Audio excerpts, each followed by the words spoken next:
This Liberty Sports Update is brought to you by Beacon Credit Union. You know, that's our fifth league game in 35 days. This is an incredible group. To be able to have the concentration and the resiliency that they've had over the course of a year has been a privilege to watch and be a part of. The last 4 weeks, I think we haven't known if we were going to have a game or not, or when the game would be played, and some of that's beyond anyone's control. But I thought our approach to this game was really, really good. I'm really pleased with our effort, and I know they kind of came back at the end, but we were mentally and physically tough for the majority of the game. Questions? How special has Darius been over the last couple of weeks? So we've seen him hit, into half threes, but just scoring wise and the ability to take over games. Are we seeing a new dimension to Darius now here as we're entering in close to March Madness?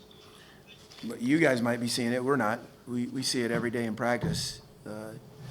He's maybe the most undervalued, underrated player in the country, and not because of his size. He'll tell you he's 5'9", 5'10". He's not. He's not close to that. But he does whatever it takes to win the game. Darius McKay could lead the country in scoring, but we don't need him to. But I think he's got a chance for great success, and obviously he was really good offensively tonight. Ask him about his defense though when you get him on the interview. He was just okay there.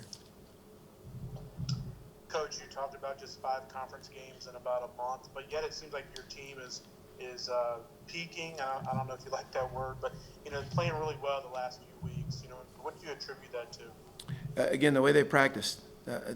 Thanks for saying that, John, but it's why I'm proud of them. Look, I think we've had 76 practices, and it's just hard to keep bringing that energy, toughness, execution every day in practice, and these guys have done it. So I like our run up to the conference tournament. I think we're improving on a daily basis, and hopefully we'll keep striving for that tomorrow and the rest of the week.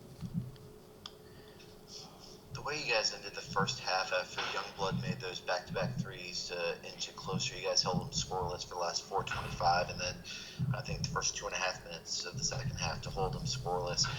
That stretch there where you widened the gap a good bit. How pleased were you with the way they carried momentum into halftime and then executed to open the half to set the tone for the final 20 minutes?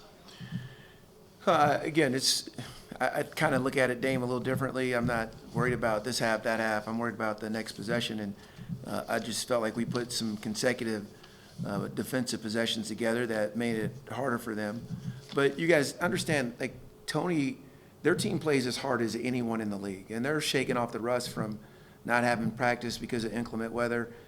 So what we saw at the end of the game is much more reflective of what North Alabama has been the entire season. So I think our guys did a good job of getting a lead, but we've still got some areas we need to improve in. You guys good? Now, what are those areas you need to improve on going into tomorrow? How long do you have? As long as you'll have us.